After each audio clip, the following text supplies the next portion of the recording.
খুন হয়েছেন 218 জন। এবছর জুলাই পর্যন্ত 7 মাসে সেই সংখ্যা 82। দেশের মধ্যে যেভাবে অপরাধ হইতেছে মনে হইতেছে কি দেশের মধ্যে অপরাধের প্রতিযোগিতা চলতেছে। দেখেন, ছিনতাইয়ে বাধা দেওয়ায় প্রকাশ্যে রিকশা থামিয়ে পোশাক শ্রমিক মোহাম্মদ সাকিবকে ছুরিকাঘাতে হত্যার ঘটনায় মূল আসামি সহ 8 জনকে ডেমরার সারুলিয়া শামসুল হক জেনারেল হাসপাতাল অ্যান্ড ডিজিটাল ল্যাবে কর্মরত নাইট গার্ড কাম ওয়ার্ড বয় কর্তৃক 2.5 বছরের শিশু যৌন হয়রানির শিকার হয়েছে। চট্টগ্রামের সীতাকুণ্ডের শিশু ইরা হত্যাকাণ্ডের 4 মাসের মাথায় রায় হলো।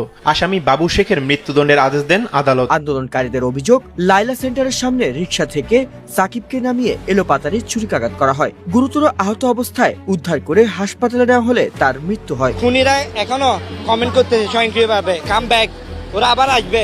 গত 19 মাসে নারায়ণগঞ্জে খুন হয়েছেন 218 জন। এবছর জুলাই পর্যন্ত 7 মাসে সেই সংখ্যা 82।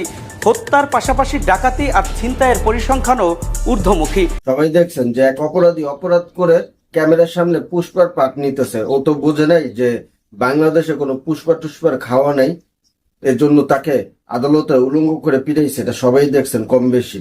কিন্তু আমার কথা হলো এটা না, কথা হচ্ছে যে দেশের ভিতরে যেভাবে অপরাধ হইতেছে এই অপরাধ কোনোভাবে বন্ধ করা যাইতেছে না। আর বন্ধ করার জন্য সর্বপ্রথম সরকারের উদ্যোগ নেওয়া প্রয়োজন। আর উদ্যোগ এমন নেওয়া প্রয়োজন যে এসব আসামিদেরকে ভালোভাবে তদন্ত করে 1 সপ্তাহ থেকে 15 দিন হাইস্ট এর বিরুদ্ধে তদন্ত করে তাদেরকে সঠিক বিচারের আয়ত্তায় বিচার করে ফেলানো উচিত। যার জামিন হবে জামিন, যার মৃত্যুদণ্ড হবে মৃত্যুদণ্ড, যার যাবজ্জীবন হবে তার যাবজ্জীবন, এমন সাজা দেওয়া প্রয়োজন। আর আমি মনে করি এইসব অপরাধের যে খুন ধর্ষণ এইসব অপরাধের জন্য তাদেরকে জেলের ভিতরে রেখে খাওয়ায়া ঠিক মতো লালন পালন করার কোনো প্রয়োজন নাই এমন অপরাধীদেরকে।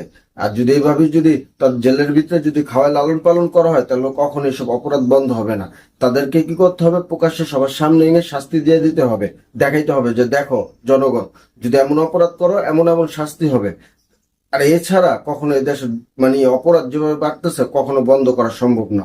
আপনি যদি অবশ্যই যে আমার কথার সাথে একমত থাকেন এবং ভিডিও পাওয়ার জন্য অবশ্যই সাবস্ক্রাইব করে ভিডিওটা অবশ্যই শেয়ার করে আরেকজনকে দেখার সুযোগ করে দিবেন। কারণ কি, দেশে অপরাধ বন্ধ করার দায়িত্ব আপনার, যদি আপনি একজন সচেতন নাগরিক হন।